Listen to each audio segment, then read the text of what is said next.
রাষ্ট্রপতি নির্বাচনের ক্ষেত্রে সকলেই ঐক্যমত্য হয়েছেন যে প্রায় সবাই বিদ্যমান ব্যবস্থা যেটা আছে সেটার একটা বদল ঘটা এবং সেখানে ইলেকট্রাল কলেজ তৈরি করার ব্যাপারে আসলে একটা প্রস্তাব আছে। এখন এই ইলেকট্রাল কলেজের বিষয়েও ঐক্যমত্য একভাবে আছে, কিন্তু ইলেকট্রাল কলেজ কি আকারে হবে সে বিষয়ে কোনো ঐক্যমত্য নেই। ইলেকট্রাল কলেজের ক্ষেত্রে ইতিমধ্যেই যেটা বলা হয়েছে যে যদি উচ্চকক্ষ হয় তাহলে নিম্নকক্ষ এবং উচ্চকক্ষের সকল সদস্যরাই ইলেকট্রাল কলেজের সদস্য।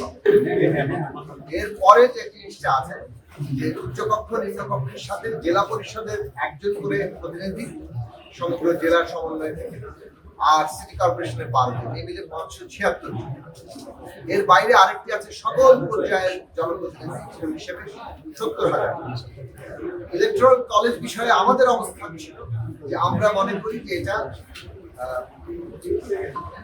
জেলা পর্যায়ে এবং সিটি কর্পোরেশনের একজন করে প্রতিনিধির সাথে উচ্চকক্ষ এই যে ইলেকট্রাল কলেজ, এই ইলেকট্রাল কলেজ গ্রহণ করা যেতে পারে। কিন্তু এ নিয়ে এখনো পর্যন্ত যেহেতু কোনো ঐকমত্য হয়নি, আমরা মনে করি যে রাষ্ট্রপতি এবং প্রধানমন্ত্রীর ক্ষমতার ভারসাম্যটাই জরুরি। রাষ্ট্রপতি নির্বাচন প্রক্রিয়াটাকে একটা ইলেকট্রাল কলেজের মধ্যে যতটুকু ন্যূনতম ঐক্যমত্য হয় সেই প্রশ্নে আমরা ছাড় দিতে প্রস্তুত আছি। সেই ক্ষেত্রে যদি পার্লামেন্টের 2 কক্ষ আর সদস্যরাই ইলেকট্রাল কলেজ হন, সেক্ষেত্রে আমরা ছাড় দেওয়ার জন্য প্রস্তুত আছি।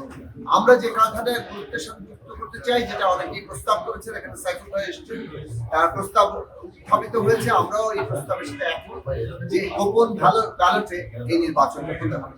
আসলে গোপন ব্যালটের নির্বাচনের প্রশ্নটি প্রায় সকলেই একমত। কেউ হয়তো বলেছেন দলের সাথে আরেকটু আলোচনা করতে হবে, কিন্তু এটাও সাথে বলেছেন যে 70 অনুচ্ছেদের যে ধরনের সংস্কার করা হচ্ছে সেক্ষেত্রে কিন্তু পার্লামেন্ট মেম্বাররা 2 কক্ষেই তারা স্বাধীনভাবে ভোট দিতে পারবেন এই প্রশ্ন, মানে অর্থাৎ যেগুলো এক্সেপশন আছে, এক্সেপশনের বাইরে রাষ্ট্রপতি নির্বাচন এক্সেপশনের মধ্যে পড়ছে না।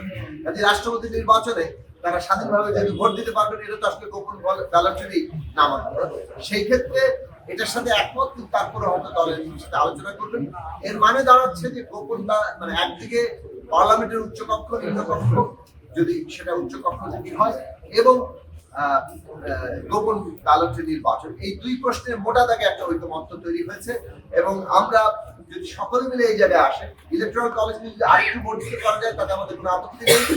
এই জায়গায় থাকলেও আমরা এটাকে সমর্থন করার জন্য প্রয়োজনীয় ছাড় দিতে প্রস্তুত আছি।